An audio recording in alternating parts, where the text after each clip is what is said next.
hari ini dimulai. Seperti biasa, saya akan menyampaikan satu bait pantun. Cakep. Belum. Oh iya. Menunggu pacar sedang menyelam. Lama. Nunggunya di pinggir dermaga. Jika saya mengucapkan salam, harap Bapak Ibu menjawabnya. Assalamualaikum warahmatullahi wabarakatuh.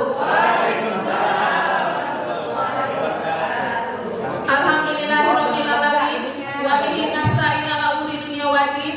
Wassalatu wassalamu ala asrofil anbiya'i wal mursalin wa ala alihi wa sahbihi ajmain, amma ba'du. Yang terhormat Kepala SMA Negeri 1 Cipanas, Bapak Haji Afif Radiawan MPD, yang kebetulan beliau sedang berhalangan hadir. Yang terhormat pemateri kita hari ini, Ibu Eka Ridah SPD. Yang kami hormati Wakil Kepala SMA Negeri 1 Cipanas, Bapak Ibu Dewan Guru beserta staf tata usaha. Puji syukur, marilah kita panjatkan kehadirat Allah Subhanahu wa Ta'ala. Atas berkat rahmat dan karunia-Nya lah kita bisa diberi kesempatan pada hari ini, hari Rabu 5 Juni 2024, dalam kegiatan diseminasi penyebaran pemahaman dan penerapan pengalaman budaya positif. Kebetulan diseminasi pada hari ini akan disampaikan secara langsung oleh Ibu Eka Ridah SPD selaku calon guru penggerak untuk melengkapi tugas aksi nyata LK 1.4 ya Bu ya. Iya. Salawat beserta salam senantiasa tercurah limpahkan kepada Nabi besar Muhammad Sallallahu Alaihi Wasallam, kepada keluarganya, sahabatnya, dan juga kita selaku umatnya. Mudah-mudahan dapatkan syafaat di yaumil akhir. Amin ya robbal alamin. Bapak Ibu yang saya hormati, perkenankan saya selaku moderator akan membacakan susunan kegiatan pada hari ini. Yang pertama adalah pembukaan, dan yang kedua pemaparan materi diseminasi budaya positif, yang ketiga tanya jawab, dan yang terakhir penutup. Sebagai ungkapan rasa syukur dan demi kelancaran suatu kegiatan diseminasi ini, mari kita membuka kegiatan hari ini dengan bersama-sama mengucapkan basmalah. Bismillahirrahmanirrahim.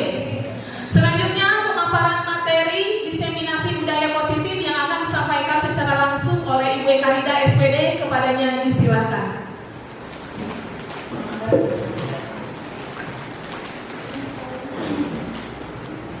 Ya, terima kasih Bu Lika. Sebelumnya, Assalamualaikum warahmatullahi wabarakatuh. Ya, puji syukur kehadirat Ilahi Robbi. Mari dengan rahmatnya kita bisa berkumpul di diseminasi penyebaran pemahaman dan penerapan pengalaman budaya positif. Ya, salawat dan salam marilah kita panjatkan pada Ilahi Robbi, yang mana telah memberikan nikmat Islam dan iman sehingga kita bisa berkumpul di acara ini. Salawat dan salam marilah kita panjatkan, salam marilah kita panjatkan pada junjungan kita Nabi besar Muhammad. Ya, baik kepada sahabatnya serta kita selaku umatnya. Yang terhormat Bapak Kepala Sekolah SMA Negeri 1 Cipanas, yaitu Bapak Haji Afif Radiawan MPD. Yang terhormat Wakil Kepala Sekolah serta Dewan Guru dan staf tata usaha. Baik, sekarang langsung saja. Sini saya akan memaparkan materi tentang budaya positif. Nah, sini saya adalah CGP angkatan 10 SMA Negeri 1 Cipanas Kabupaten Lebak. Fasilitatornya adalah Ibu Titik Puji Rahayu dan pengajar praktiknya adalah Bapak Otong MPD.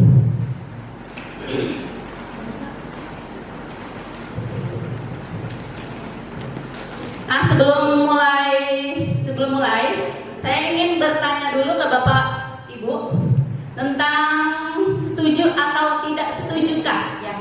Yang pertama, ini pertanyaannya ada hukuman dapat mendisiplinkan murid. Menurut Bapak Ibu Ibu, apakah setuju atau tidak? Tidak. Setuju atau tidak? Tidak. Tidak, ya. Baik, sepakat ya, tidak setuju. Yang kedua, pemberian hukuman dengan hal positif seperti meminta siswa untuk membaca buku atau membersihkan lingkungan sekolah dapat mendisiplinkan murid. Setuju atau tidak? Setuju atau tidak? Tidak, ya. Tidak setuju ya. Sekarang yang ketiga, memberikan penghargaan dapat meningkatkan kedisiplinan. Menurut Bapak Ibu setuju atau tidak? Ya, tidak.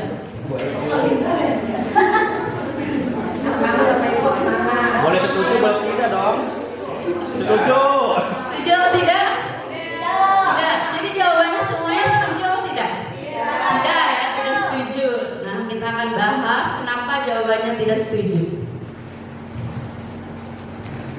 Nah, di sini budaya positif adalah perwujudan dari nilai-nilai universal yang diterapkan di sekolah. Nah, nilai-nilai universal di sini merupakan wujud dari profil pelajar Pancasila. Sebelumnya, Bapak Ibu masih ingat lagunya? Profil pelajar Pancasila. Kita kan sudah kalah bergerak ya. Iya. Ya, pelajar Pancasila beriman dan bertakwa kepada Tuhan Yang Esa dan berakhlak mulia, berkebinekaan global, gotong royong mandiri, kreatif dan bernalar kritis. Nah, itu maksudnya di situ ada nilai-nilai yang terkandung ya dari profil pelajar Pancasila di situ. Nah, di sini budaya positif sekolah yaitu nilai-nilai dan kebiasaan-kebiasaan di sekolah yang berpihak pada murid agar mereka dapat berkembang menjadi pribadi yang kritis, penuh hormat dan tanggung jawab.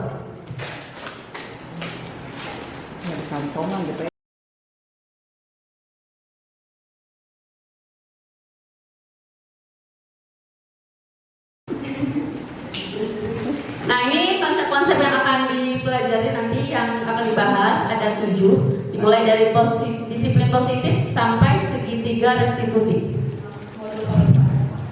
Ya, sebelumnya kita akan coba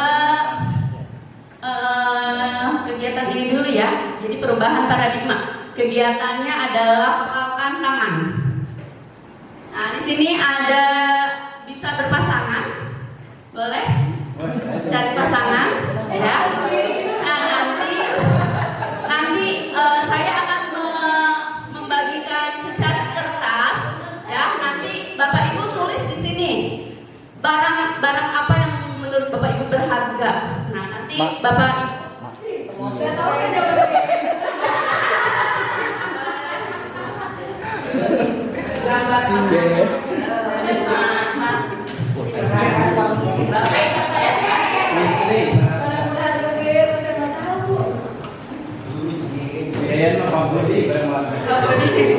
paling berharga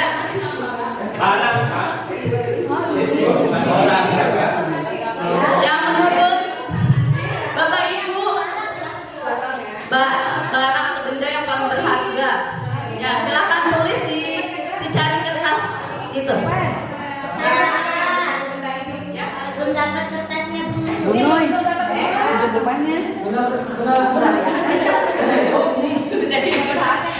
Bapak mau yang benda hidup apa benda mati? Barang berharga. Ya, benda berharga. Jadi gini, kan tadi sudah dikasih kertas ya. Nanti Ibu Bapak tuliskan benda atau sesuatu yang sangat berharga menurut Bapak atau Ibu. Nanti letakkan di salah satu tangan Bapak Ibu. Setelah itu langsung dikepal ya. Nanti temannya udah berpasangan sudah? Belum nulis. Silakan. Boleh orang juga boleh, misalnya suami, istri.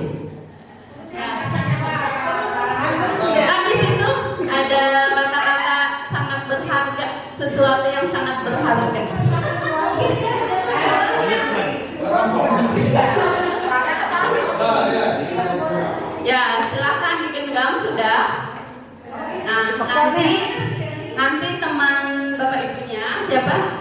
sudah berlawanan. Nanti secara gantian ini ya.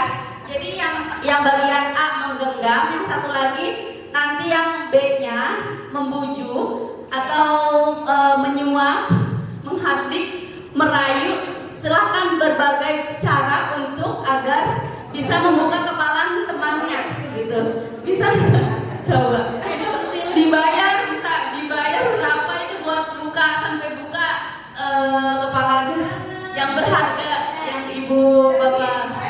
Pokoknya nggak bisa kenceng Satu dulu ya. Ya, fokus dulu. Silakan ibu. Ya, silakan. Boleh dirayu, diancam, boleh terserah bapak ibu. Yang penting bapak ibu bisa membuka kepala temannya. Ya. Boleh dirayu juga boleh ya. Silakan dirayu.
Dirayu apa Bu tadi? Barang tersebut lebih baik disedekahkan. Salah atau sedekah? Emas, ternyata emas. Jadi Bu Desi itu kayak masih sedang kalau keluar kan gimana? Iya, pertahankan.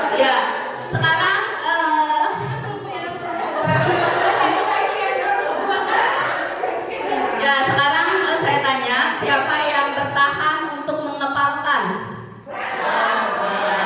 Saya. Ya, banyak yang bertahan. Sekarang siapa yang membuka? Selain Bu Desi. Selain Bu Desi? Oh, ternyata Bu Desi terayu ya.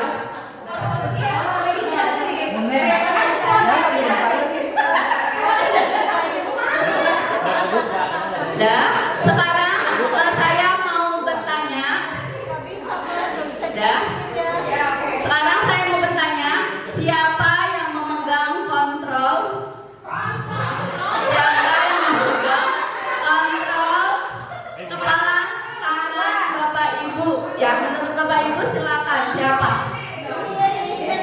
Boleh? Bu Yeni. Yang memegang kontrol itu adalah diri kita sendiri. Kontrol.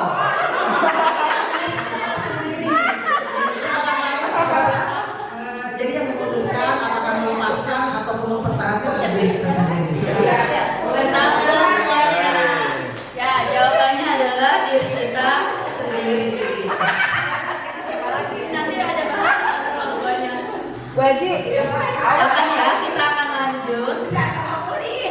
Jangan jadi asik amat.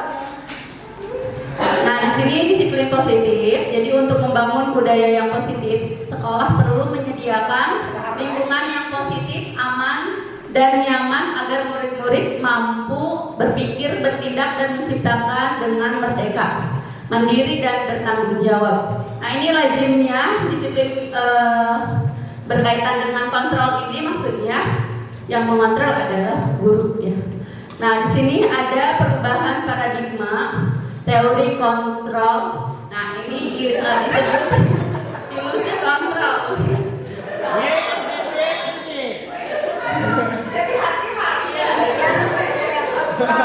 Ya di sini ada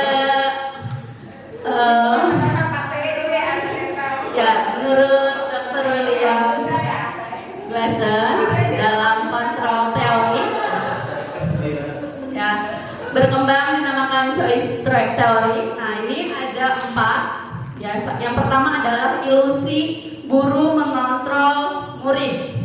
Nah sebenarnya pada dasarnya murid itu sebenarnya tidak bisa dipaksakan untuk melakukan apa yang kita perintah ya. Tapi di sini ternyata murid itu mengizinkan dirinya untuk dikontrol oleh guru. Ya, jadi teori kontrol di sini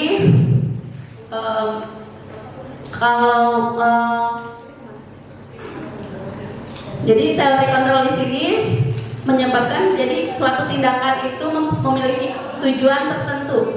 Nah, ini yang kedua, ilusi bahwa semua penguatan positif efektif dan bermanfaat. Nah, di sini penguatan positif di sini adalah bentuk-bentuk dari kontrol ya. Bujukan. Nah, ini kalau misalnya dilakukan secara terus-menerus, dia akan sadar, murid itu akan sadar bahwa dia itu sedang dikontrol dan dia akan mencoba berhenti untuk diperintahkan oleh guru. Nah ini yang ketiga adalah ilusi bahwa kritik dan membuat orang merasa bersalah dapat menguatkan karakter. Nah ternyata untuk kritik dan membuat orang merasa bersalah ini adalah gagal ya, hanya ilusi. Jadi ini adalah gagal karakter ya Bu. Jadi di sini ternyata murid itu akan berpikiran dia itu orang yang salah gitu ya, dan nanti berpikir hal-hal yang negatif. Nah ini yang keempat adalah ilusi bahwa orang dewasa memiliki hak untuk memaksa. Nah di sini adalah orang dewasa itu kan memiliki tanggung jawab untuk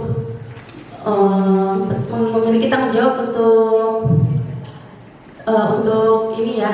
Jadi orang dewasa memaksa kehendaknya untuk memaksakan kepada murid. Nah di sini ada perubahan paradigma, stimulus respon dan teori kontrol. Jadi kita mencoba mengubah orang agar berpandangan sama dengan kita. Tapi kalau untuk teori kontrolnya, kita berusaha untuk memahami pandangan orang lain tentang dunia. Ini sangat berbeda. Nah, untuk yang kedua, perilaku buruk dilihat sebagai satu kesalahan. Sedangkan teori kontrolnya, semua perilaku itu memiliki tujuan. Yang ketiga, orang lain bisa mengontrol saya. Tapi untuk teori kontrol, hanya Anda yang dapat mengontrol diri Anda sendiri.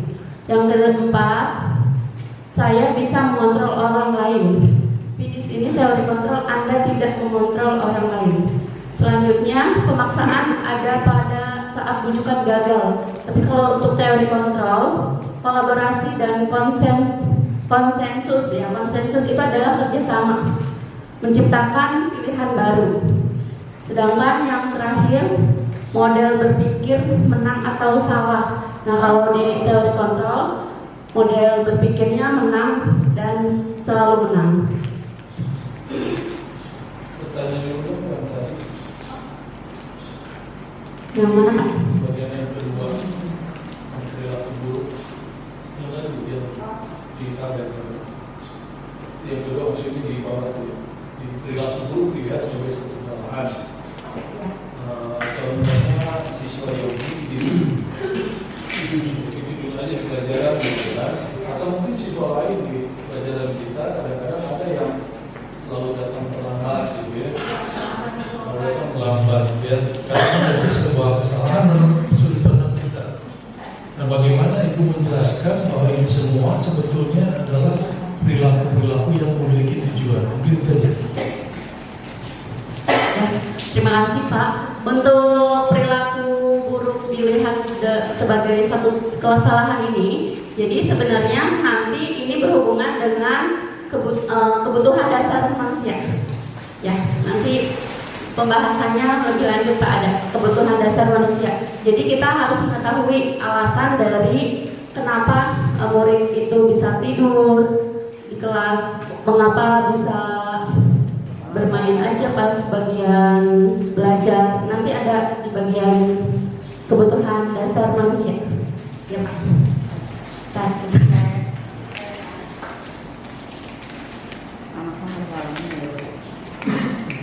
Ini apa makna disiplin? Kata disiplin sering dikaitkan dengan tata tertib, teratur, dan kepatuhan pada peraturan. Kata disiplin juga sering dihubungkan dengan hukuman. Padahal itu sungguh berbeda dengan belajar yang dengan disiplin, tidak harus memberikan hukuman. Nah, di sini justru ini adalah salah satu alternatif terakhir. Kalau hukuman itu untuk alternatif terakhir dan kalau perlu tidak digunakan. Ini menurut Ki Hajar Dewantara menyatakan bahwa untuk mencapai kemerdekaan dalam konteks pendidikan saat ini dan untuk menciptakan murid yang merdeka, syaratnya adalah harus memiliki disiplin yang kuat. Nah, disiplin yang dimaksud adalah disiplin diri yang memiliki motivasi internal. Jadi motivasi internal itu adalah dorongan yang ada dalam diri seseorang untuk melakukan sesuatu baik disadari atau tidak disadari. Nah, ini jika tidak bisa memiliki motivasi internal, maka kita akan bantu dengan motivasi eksternal. Nah, di sini ada teori motivasi, ada 3. Yang pertama, untuk menghindari ketidaknyamanan atau hukuman. Nah, murid kan biasanya untuk menghindari hukuman, biasanya dia bertanya, apa yang akan terjadi apabila saya tidak melakukannya? Gitu. Nah, ini termasuk motivasi eksternal. Nah, untuk yang kedua adalah untuk mendapatkan imbalan atau hal penghargaan ini dari orang lain. Nah, biasanya pertanyaannya, apa yang akan saya dapatkan? Ya, ini apa yang saya akan dapatkan apabila saya melakukannya? Ini masuk ke motivasi eksternal. Nah, sedangkan yang ketiga, untuk menghargai diri sendiri, menjadi insan sesuai harapan kita. Ini pertanyaannya, saya akan menjadi orang seperti apa? Saya akan menjadi orang seperti apa nanti? Dan bila saya melakukannya,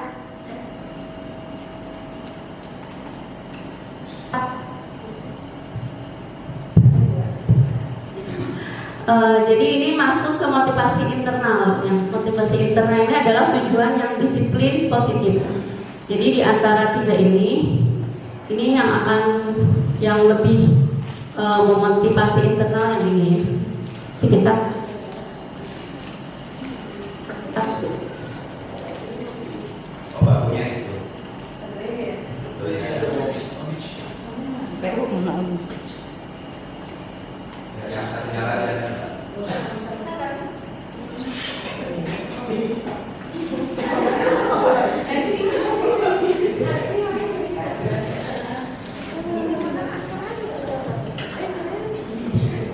Nah, ini ada kata-kata merdeka menurut Ki Hajar Dewantara. Jadi merdeka itu artinya tidak hanya terlepas dari diperintah, tidak hanya lepas dari perintah, akan tetapi juga cakap untuk memerintah dirinya sendiri. Nah, sekarang kita lihat bagian hukuman, konsekuensi, dan restitusi. Nah, di sini kalau hukuman biasanya pertama adalah bersifat tidak terencana atau tiba-tiba. Ya, jadi tiba-tiba, "Hei kamu bisa push up," kayak gitu kan. Jadi tidak direncanakan, itu tiba-tiba. Nah, ini yang kedua, murid tidak tahu apa yang akan terjadi dan tidak dilibatkan. Nah, yang ketiga, bersifat satu arah. Jadi dari pihak guru yang memberikan dan murid hanya menerima saja tanpa melalui suatu kesepakatan. Nah, ini yang selanjutnya adalah bisa berupa fisik atau psikis ya. Nah, yang selanjutnya konsekuensi yaitu sudah terencana, terus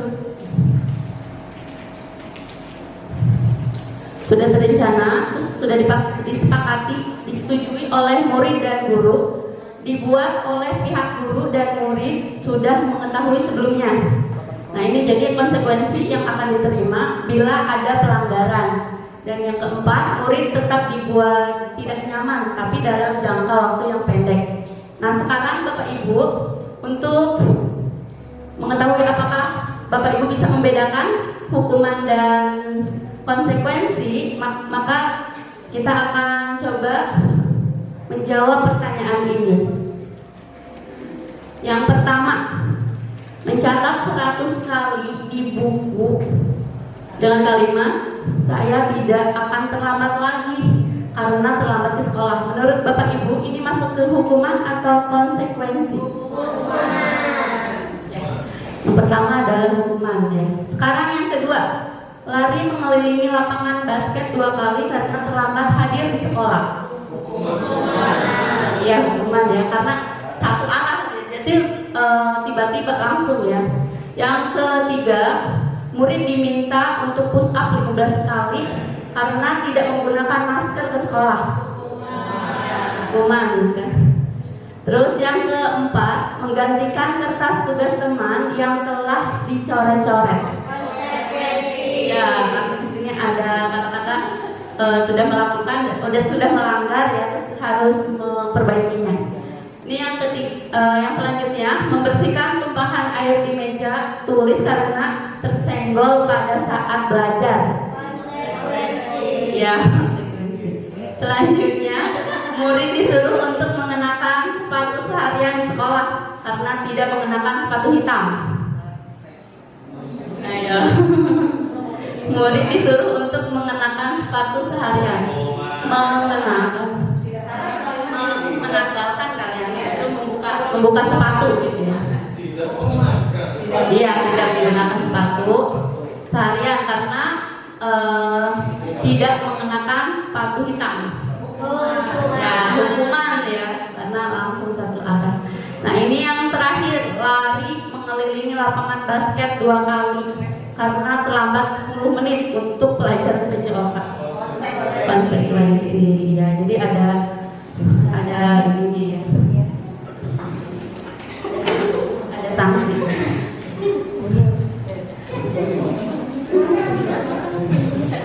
Silakan diminum.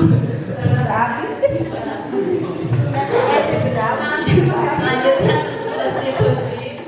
restitusi ini adalah proses menciptakan kondisi bagi murid untuk memperbaiki kesalahan mereka sehingga mereka bisa kembali kepada kelompok mereka dengan karakter yang lebih kuat. Ini ada 9 ciri-ciri restitusi. Ya, jadi restitusi itu bukan untuk menebus kesalahan, namun untuk belajar dari kesalahan. Yang kedua, memperbaiki hubungan yang tadinya tidak baik menjadi baik. Yang ketiga, tawaran. Jadi restitusi itu tawaran, bukan paksaan. Yang keempat, restitusi menuntut untuk melihat ke dalam diri. Yang kelima, restitusi mencari kebutuhan dasar yang mendasari tindakan. Jadi mencari tahu alasannya. Nomor 6, restitusi diri adalah cara yang paling baik untuk memperbaiki diri. Yang 7, restitusi fokus pada karakter bukan tindakan. 8, restitusi fokus pada solusi. Jadi solusinya. Yang 9 yang tadi, restitusi mengembalikan murid pada kelompoknya. Nah, ini adalah perbedaan hukuman, konsekuensi, dan restitusi. Jadi bisa dilihat dari sini ya, untuk hukuman itu bersifat ke negatif, kalau konsekuensi itu netral, dan restitusi itu positif. Ini ya. Nah, selanjutnya kita langsung ke keyakinan kelas. Nah, ini ada pertanyaan, mengapa tidak peraturan saja? Mengapa harus keyakinan kelas? Yang pertama ini, mengapa kita memiliki peraturan harus menggunakan helm bila mengendarai kendaraan roda 2? Yang kedua, mengapa kita memiliki peraturan 3M dan menjaga jarak 1,5 meter? Senti, kata saya 1,5 senti. Ya, kesehatan juga. Mengapa kita memiliki peraturan harus datang tepat waktu ya, pada saat pelatihan? Nah, ini untuk mendukung motivasi intrinsik dan itu kembali lagi ke nilai-nilai universal yang tadi dibandingkan mengikuti serangkaian peraturan. Nah, ini maksudnya seperti ini. Kalau peraturan misalnya selalu kembalikan buku ke tempatnya. Nah, nanti keyakinan kelasnya ini berubah menjadi tanggung jawab, rasa tanggung jawab. Karena misalnya peraturannya itu dilarang mengganggu orang lain, tapi keyakinan kelasnya ini bisa menghormati orang lain, seperti itu. Nah, ini dilarang menggunakan narkoba, itu maksudnya kalau keyakinan kelasnya kesehatan, menggunakan masker itu kesehatan dan keselamatan. Jangan berlari di kelas, itu diganti dengan keselamatan dan keamanan. Hanya kata-katanya saja.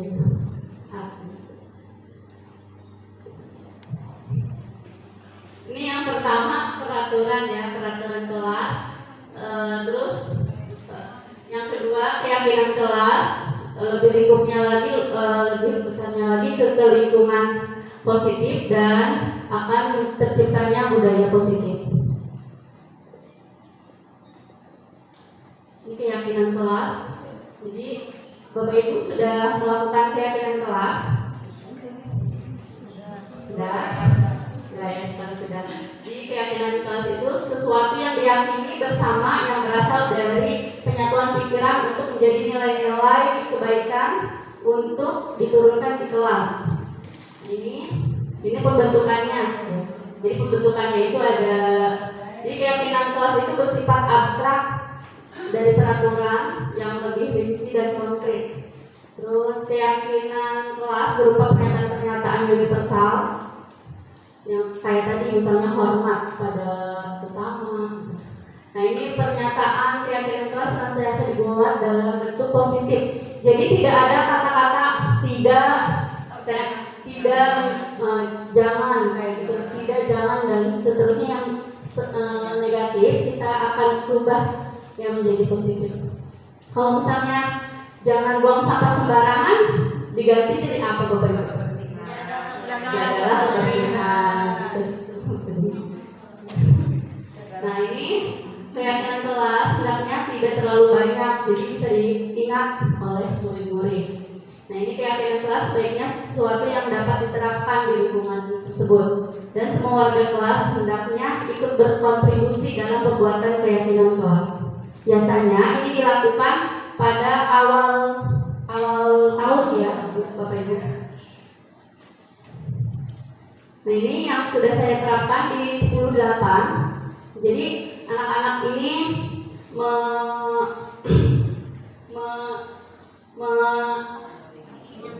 menyampaikan poin-poinnya dulu, setelah itu ditulis di depan. Nah, ini kan ada kata-kata tidak ya. Nanti kita akan berubah menjadi kata-kata yang positif.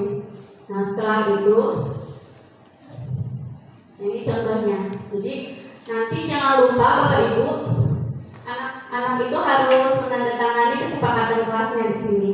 Jadi ada suatu perjanjian kayak gitu. Jadi tidak bisa mengelak lagi kalau misalnya ada keyakinan kelas, misalnya mereka melanggar. Kalian masih ingat keyakinan kelas yang telah kalian buat? Nah, ini kan ada buktinya. Jadi di sini ada 4. Kalau di 10.8 itu ada 4, bisa hormat. Coba sih. Yang ini kami meyakini bahwa sangat penting untuk menjaga kebersihan kayak gitu. Tadi kan ada kata-kata jangan buang sampah sembarangan gitu ya. Nah, sekarang kita akan coba ice breaking dulu ya, karena udah menari di atas menara. Iya. Bapak Ibu silakan berdiri dulu sebentar. Ya, berdiri. Ya,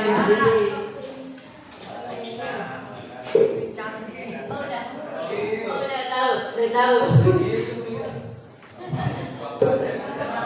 Jadi ada kata-katanya ya, Bu, Pak. Jadi kalau Marina itu pegang ini. Marina, ya. Menari.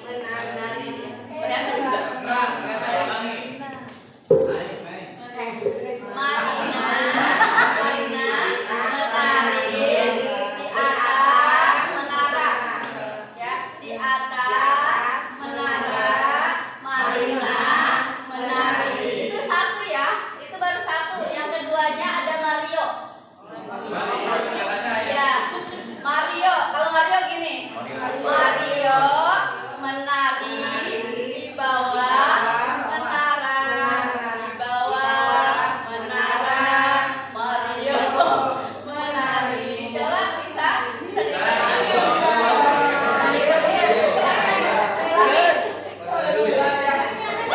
ada musiknya nggak? Kayak pakai musik dong, Bu. Ya, nanti saya pandu ya. Jadi Bapak Ibu yang praktekannya biar ketahuan fokus apa tidak. Siap? Siap. Marina menari di atas menara, di atas menara. Marina menari, Mario menari di atas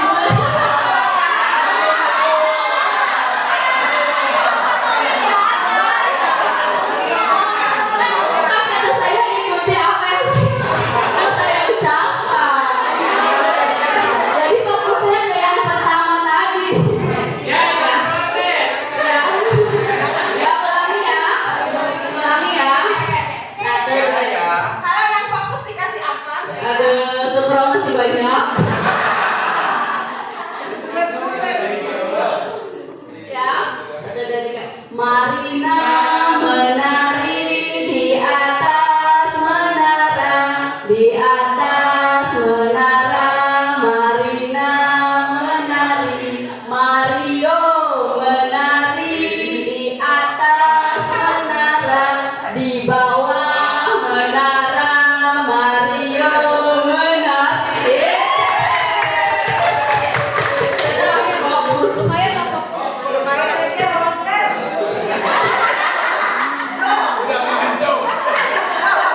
Jangan ngantuk ya.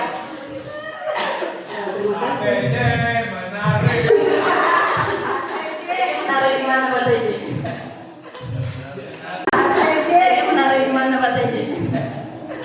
Benar. Ya, ya sekarang kita lanjut lagi. Nah ini yang selanjutnya adalah kebutuhan dasar manusia. Ini ya Bapak yang tadi.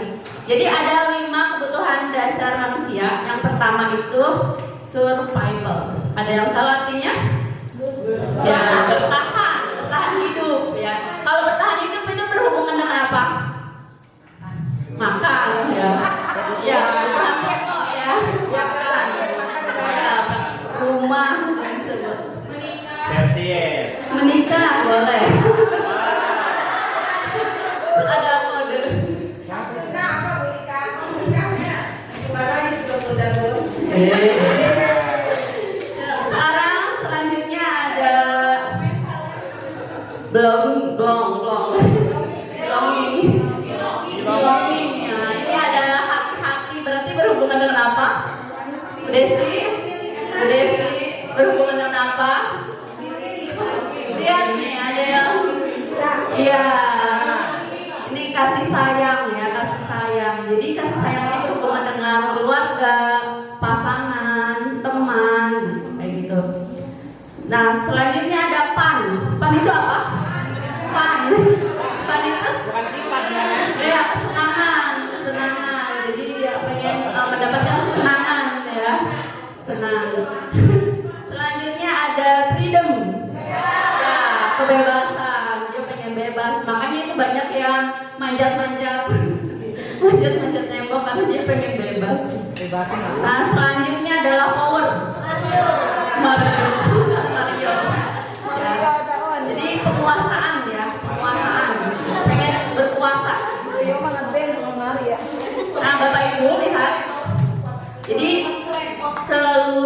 tindakan murid memiliki tujuan atau alasan tertentu. Murid memiliki kebutuhan dasar tertentu ketika mereka melakukan suatu perbuatan. Nah,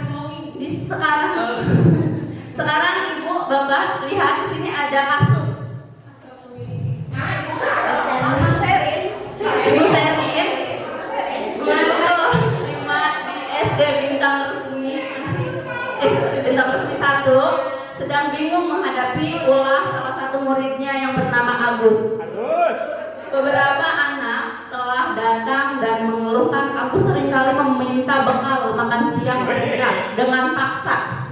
Nah, jika Anda menghadapi situasi seperti Ibu Ani, apa yang akan Anda lakukan? Menurut Anda, kira-kira apa alasan Agus melakukan itu?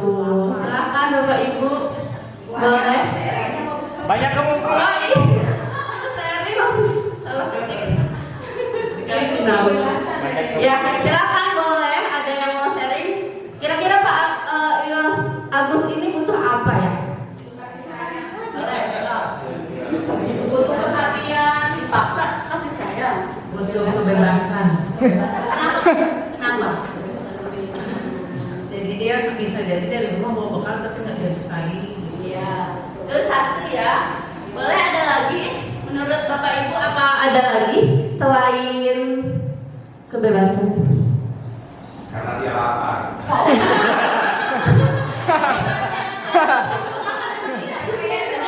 Ya coba kebutuhannya jadi kebutuhannya apa Pak? Kira-kira kalau makan? Ada kemungkinan di si Agus itu kurang ada perhatian dari orang tuanya pagi-pagi jarang nyarap. Mati binom. Jadi kebutuhan dasar yang mana? Kebutuhan dasar yang mana? Makanya sering pada dia melihat makanan langsung dia ambil. Yang mana? Arti survival ya? Iya. Yang mana? Ada lagi? Sudah ada kebebasan? Sudah ada survival? Boleh, stop. Apa alasan kamu kayaknya power karena dia ingin menunjukkan bahwa dia itu hebat. Jadi dia itu memaksa meminta bekal makan. Wih. Ya, silakan ada lagi.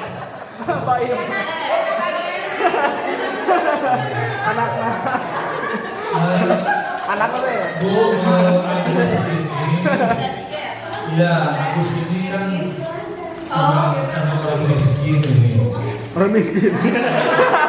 Payah gitu Pak. Kan ini melihat situasinya setelah ditanya si Agus ternyata dia orang miskin ya. Udah gitu ayahnya dari suami udah pergi, sama ibunya udah nggak ada.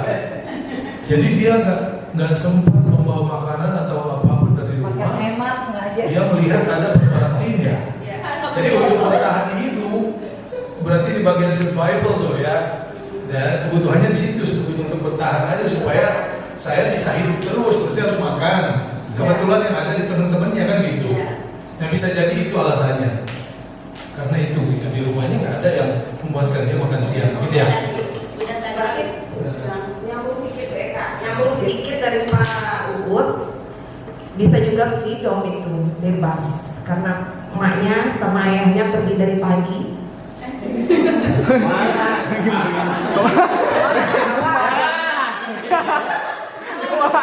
Mungkin punya Pak Uus. Kemana? Mungkin punya Pak Uus kan nyambung juga ke freedom. Punya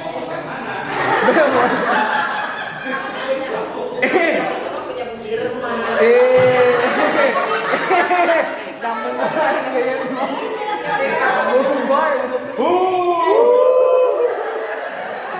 Ini masih Jadi berarti kebutuhannya sudah 3 ya, baru 3 ya, freedom, survival, dan power ya. masih di situ. Ada lagi? Masih di situ Pak. Dia Pak. Ya, coba Pak gimana Pak Agung? Oh iya. Kalau Pan, menurut analisis saya, dia lebih suka makan orang lain daripada makanan Sendiri. mohon maaf sendiri yang dibawanya.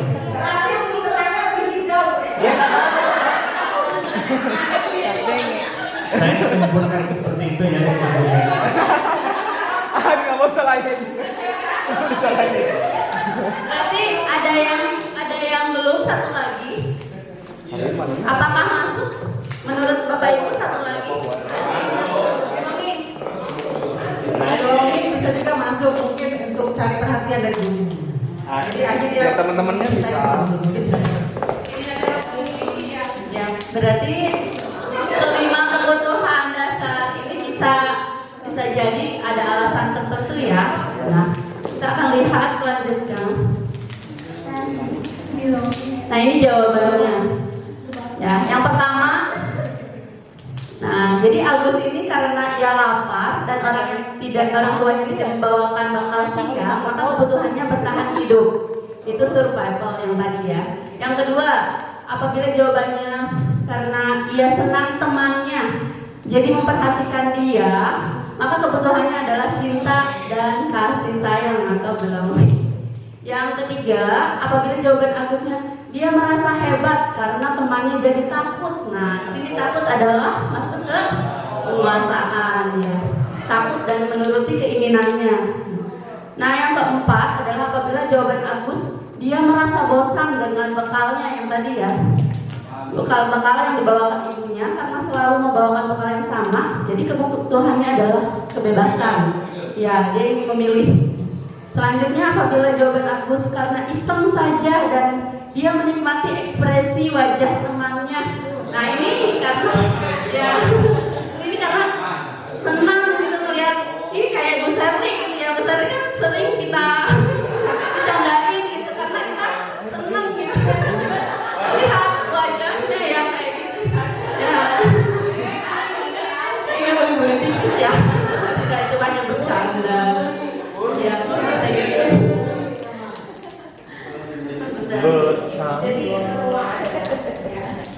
Nah, sekarang juga masuk ke 5 posisi kontrol guru. Nah, di sini ada 5 ya. Kontrol Bu Yeye. Ya. Ya. Kembali ke yang tadi tuh. Lagi. Agus. Salah. Agus. Ya.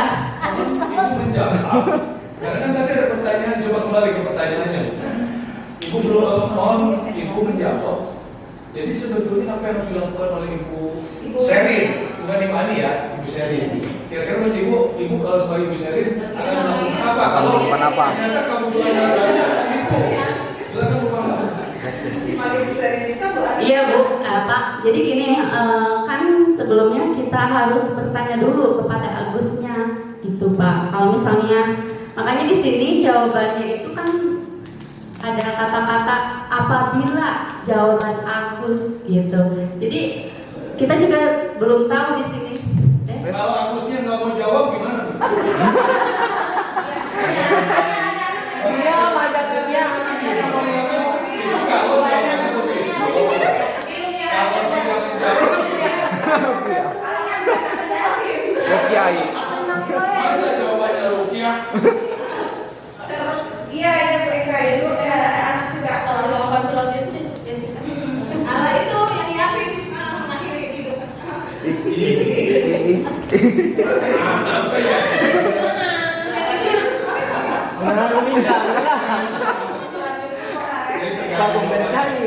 Ya, jadi kan di sini ada kata-kata apabila jawaban Agus.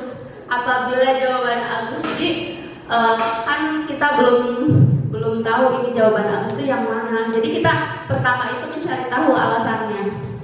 Iya, ketika Agusnya jawab, biasanya kan anak yang punya masalah, ada karakter anak yang Agus mencari tahu Ya, kita bisa identifikasi dari temannya dulu ya, temannya. Kan biasanya ada teman dekatnya gitu ya.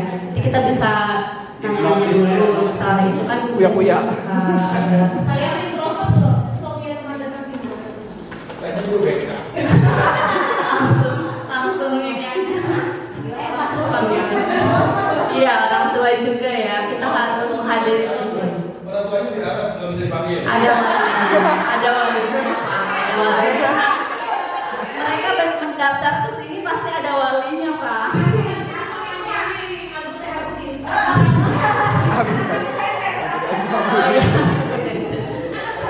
Bu Nanda nanti tanyain ya Agus itu alasannya apa?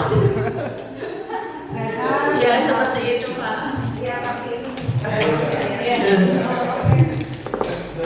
bisa dilanjut. Lanjut Bu. Nah di sini ada 5. Menurut Bapak Ibu ini apa? Lima proses yang Ya, nunjuk-nunjuk. Ini maksudnya kontrol. Ini penghukum. Ya Bu. Ini penghukum. Nah ini masuk ke pembuat merasa bersalah. Ini teman. Ini pemantau. Nah yang terakhir adalah manajer. Nah di sini ada kasus lagi Bapak Ibu. Katanya murid tidak memakai atribut lengkap saat upacara bendera. Menurut Bapak Ibu masuk ke bagian mana? hukum biasanya Ya hukum langsung hukum. Kira-kira kalau misalnya pembuat rasa bersalah, apa kata-kata yang diucapkan oleh Bapak Ibu? Kamu ini bagaimana sih? Kamu lagi kayak gitu. Jadi dia merasa bersalah ya. Besoknya gitu lagi. Iya. Terus ini kalau misalnya sebagai teman, Pak, sebagai teman. Kalau sebagai teman gimana bahasanya? Kenapa hilang kopinya? Kayaknya belum ada teman. Besok beri ya, pakai ya kopinya. Nggak punya uang Bu. Ya, ada kata-katanya bisa kayak gini. Ayolah, dia kayak gitu. Ayolah, masuk. Jadi kalau misalnya teman ini biasanya malah bukan ke barisan yang lain ya, malah dia memasukkan guru tersebut memasukkan ke barisan kelasnya. Ini seperti ini. Saya dong cuma. Berarti Bapak banyak temannya. Nah ini yang penghukum, misalnya patuhi peraturan sekolah, berdiri di barisan belakang, misalnya kayak gitu, atau barisan lain.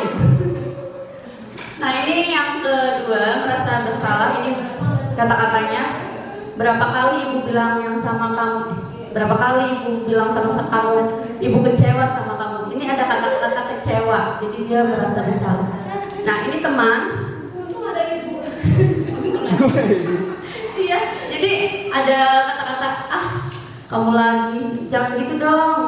Ayo gabung dengan yang lain. Untung ada ibu, jadi dia menyelamatkan. Ya, karena merasa tenang. Sekarang pemantau, kamu sudah melanggar peraturan sekolah. Kamu tahu kan konsekuensinya? Nanti saya cek kerjaan kamu, apa seharusnya yang kamu lakukan. Jadi ada sanksinya. Kalau konsekuensi itu berhubungan dengan sanksi. Ini kalau yang manajer, jadi apakah kamu tahu kesalahan kamu? Apa kira-kira pendapatmu? Bagaimana cara memperbaiki kesalahan kamu? Seperti itu. Jadi dari lima posisi kontrol ini bisa dilihat perbedaannya ya Pak, Bu. Ini ada ininya. Burem. Ya, selanjutnya ini ada segitiga restitusi ya yang terakhir. Ini ada 3 tahapan. Yang pertama menstabilkan identitas, yang kedua validasi kebutuhan ini, yang ketiga meyakinkan keyakinan, menanyakan keyakinan. Nah ini menstabilkan identitas. Nah ini untuk membuat anak yang merasa gagal karena berbuat salah menjadi positif terhadap dirinya. Nah biasanya gurunya berkata,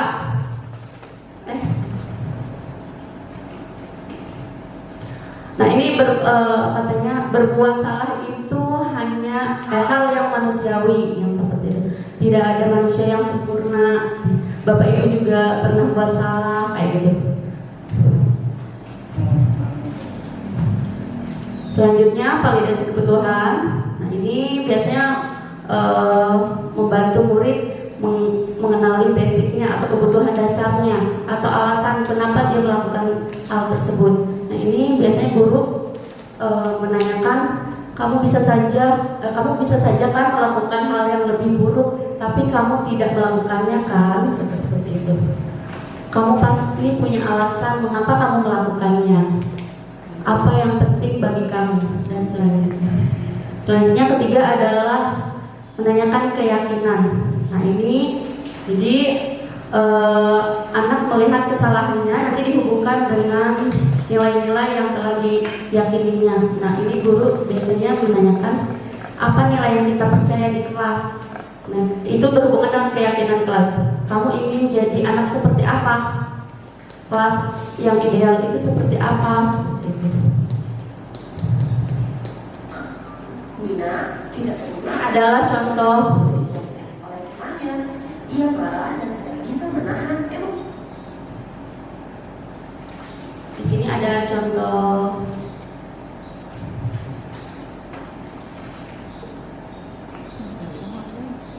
Satu kasus. Mina tidak terima pekerjaannya selalu dicontek oleh temannya. Ia marah dan tidak bisa menahan emosinya. Berikut adalah skenario penyelesaian masalah menggunakan segitiga restitusi. Mina, tadi ibu dengar apa dari ketua kelas, katanya kamu harus berkarya dengan Nika. Iya Bu, habis prestasi. Kenapa kesal? Nika harus mencontek hasil pekerjaan saya. Bukan hanya saya, terus juga sudah dicontek. Oh begitu, ya wajarlah kalau kamu marah dan kesal. Jika ibu ada di posisi kamu, ibu juga pasti akan berbuat hal yang sama. Lalu, apa yang kamu lakukan terhadap Tika? Saya marah-marah Bu, saya maki-maki Nika. Dan kadang-kadang saya menggunakan kerjanya Bu.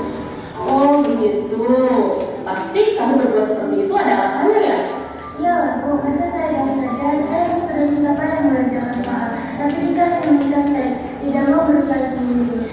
Ya wajarlah kalau kamu merasa marah karena tidak rela pekerjaanmu dicontek begitu saja oleh Tika. Ibu sangat menghargai tindakan kamu yang tidak berbuat lebih buruk daripada itu, misalnya memukul. Sekarang coba kita pikirkan, tindakan kamu marah sampai menggebrak meja, apakah sesuai dengan keyakinan kelas kita? Menurut kamu, keyakinan kelas apa yang sudah dilanggar? Saling menghormati antar teman. Ya betul. Menurut kamu, saling menghormati antar teman itu penting tidak untuk kamu? Baik, kalau menurut kamu itu penting, jadi keyakinan apa yang harus kamu lakukan pada saat kamu sedang marah? Harus lebih sabar. Kamu bersedia memperbaiki masalah ini? Bersedia Bu. Apa yang akan kamu lakukan untuk memperbaiki masalah ini? Saya harus lebih bersabar dan menahan anak saya. Kalau ada teman yang mencontek, saya akan melaporkan kepada guru mata pelajaran atau wali kelas saya Bu. Ya, tepat sekali tindakan kamu Mina. Tetap semangat ya. Sekarang silakan kembali kelas. Terima kasih Bu. Ya, sama-sama.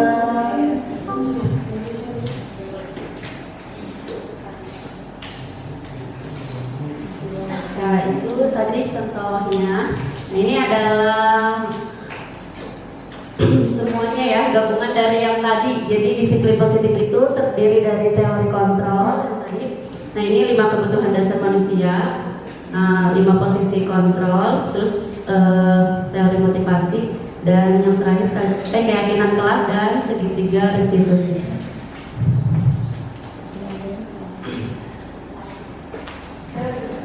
Ya, terima kasih atas perhatiannya. Silakan saya kembalikan lagi ke moderator. Terima kasih kepada Ibu Eka Rijal SPD atas paparan materi yang telah disampaikan secara akurat, tajam, dan terpercaya. Disampaikan oleh beliau dapat bermanfaat bagi kita semua. Amin ya robbal alamin. Sebelum ditutup, kita tepuk salut terlebih dahulu. Tepuk salut.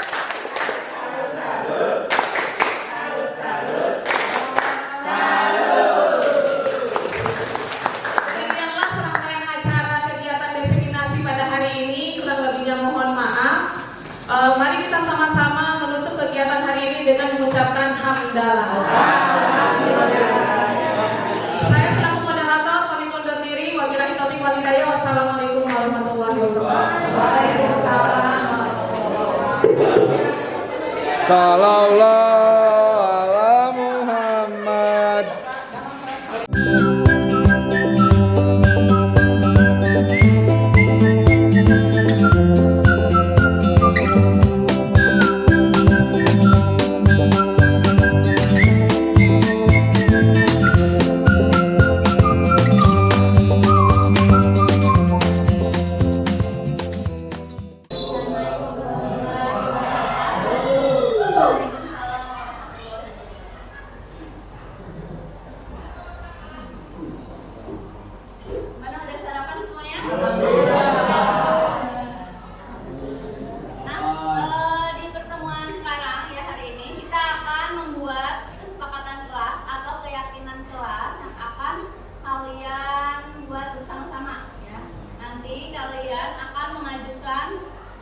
poin tentang kesepakatan kelas yang akan kita sepakati bersama.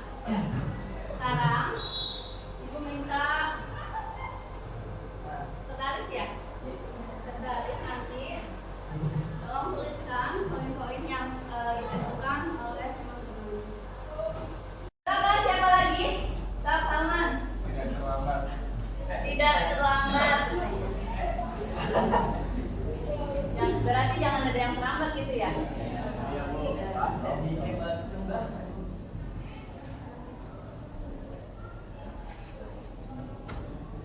Kelas. Oke, silakan. Siapa lagi poin ketiga? Silakan Kak Ida. Tidak boleh tidur di kelas. Ketika ada guru. Tidak boleh tidur di kelas.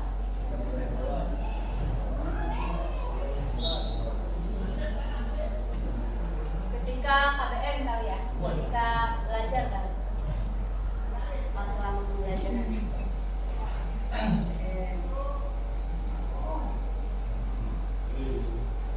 Langsung. Oke, silakan. Poin selanjutnya ada lagi yang ingin mengatakan idenya. Silakan Evan. Ya, mengerjakan tugas tepat waktu.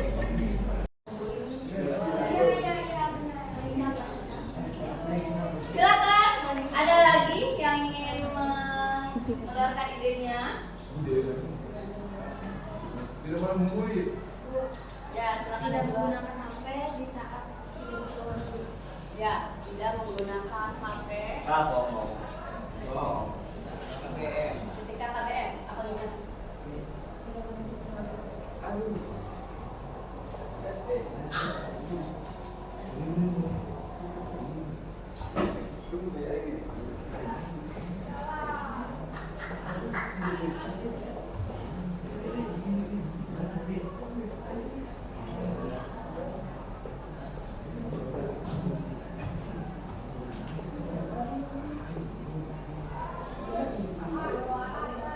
Ya, silakan. Ada lagi? Kayaknya masih ada yang lengkap nih Mas. Apa sih aja?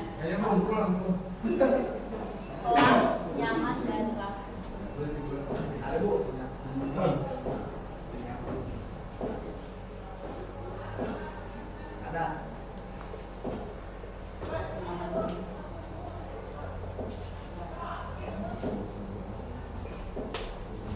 Ada lagi?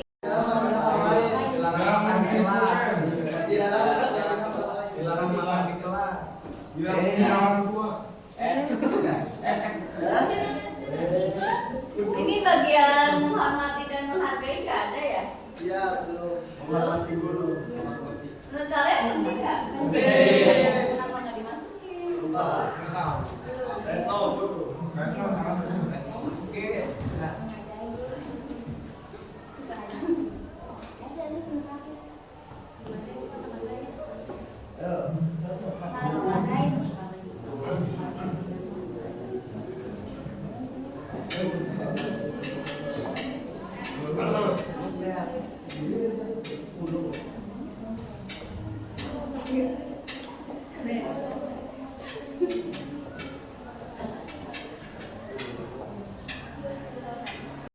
Udah yakin?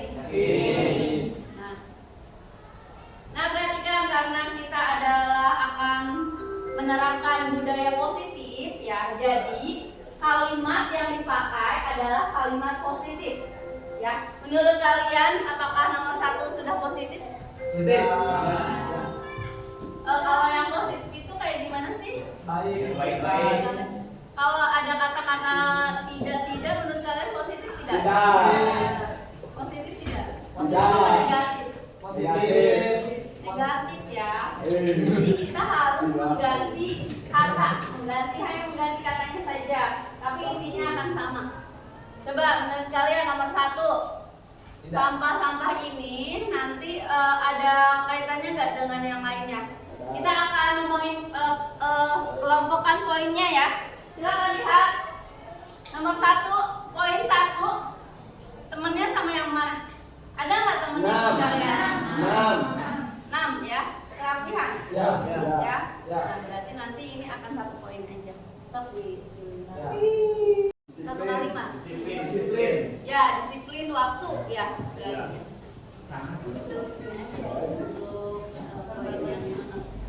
Berarti yang pertama tadi menjaga kenyamanan dan kerapihan kelas. Kalau nomor 6 ini kenyamanan, menurut kalian ada nggak temennya lagi? Kenyamanan. Ada ya? Nomor berapa? 8 ya. Kalau berisik kalian nyaman nggak? Tidak. Kan ini bisa berarti nomor 8 bisa dihilangkan. Kalau yang bullying nggak? Masuk nggak? Masuk nggak? Masuk juga ya. Soalnya kalau kalian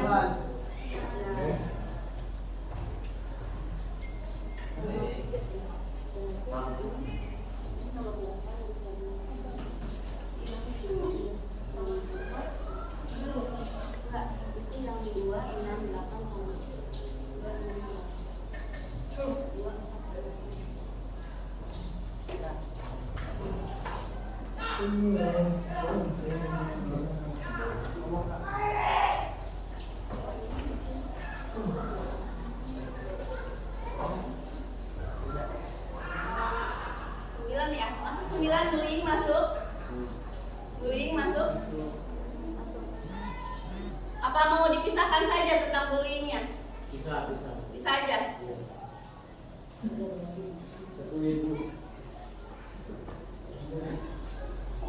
Sekarang nomor 3, lihat nomor 3 ada temennya tidak?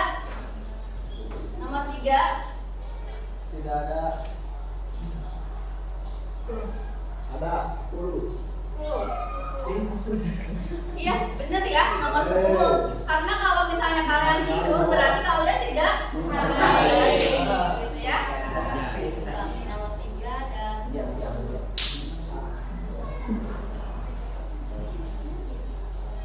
ini nomor 3 kita ambil Saling menghargai dan menghormati sesama.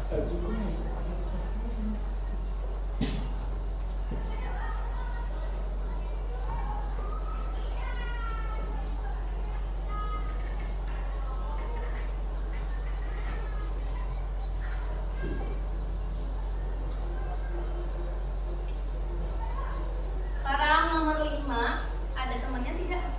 Nomor 5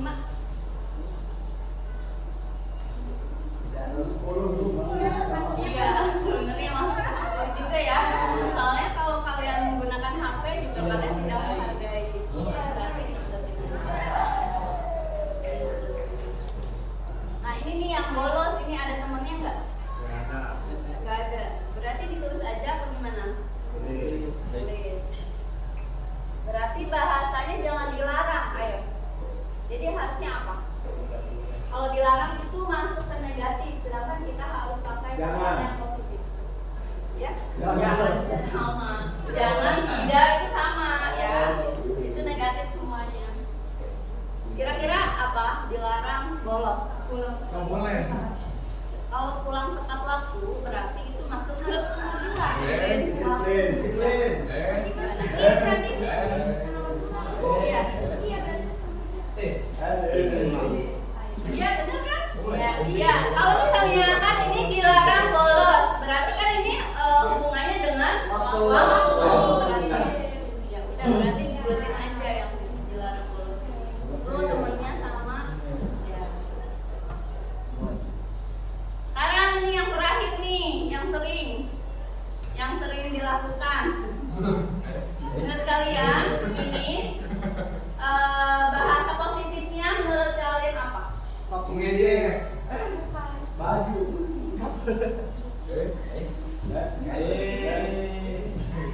Nomor 9 masuk ke nomor 10 nggak sih? Iya. Masuk. Ya kalau kalian membuli berarti kan harus menghargai. Iya, jaga. Jadi ini berarti kita cuma 3 ya. Nah, berarti ini adalah keyakinan kelas yang kalian buat ya. Ini meskipun 3 hanya 3 tapi ini udah mencakup semuanya ya.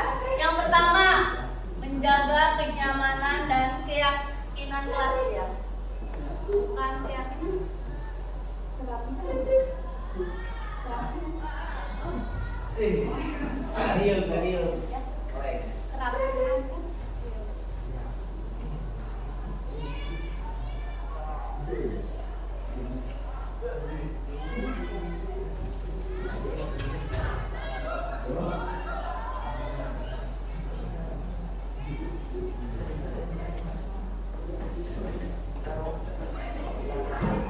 Nah ini ya, jadi ada 3 keyakinan kelas yang harus disepakati. Kira-kira menurut kalian sudah sepakat apa belum semuanya? Kita lihat poin yang pertama. Poin pertama tentang kenyamanan dan keselamatan kelas. Kira-kira udah rapi belum? Orangnya udah rapi belum? Coba. Tuh baju, kalau baju dikeluarin rapi nggak?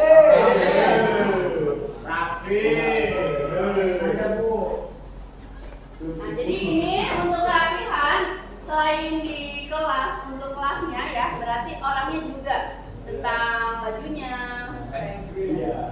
semuanya. Sekarang yang kedua yaitu disiplin waktu. Kalau waktu ini jadi berhubungan dengan apa aja? Dari tiket, masa datangnya pas sama-sama gurunya datang mendukung.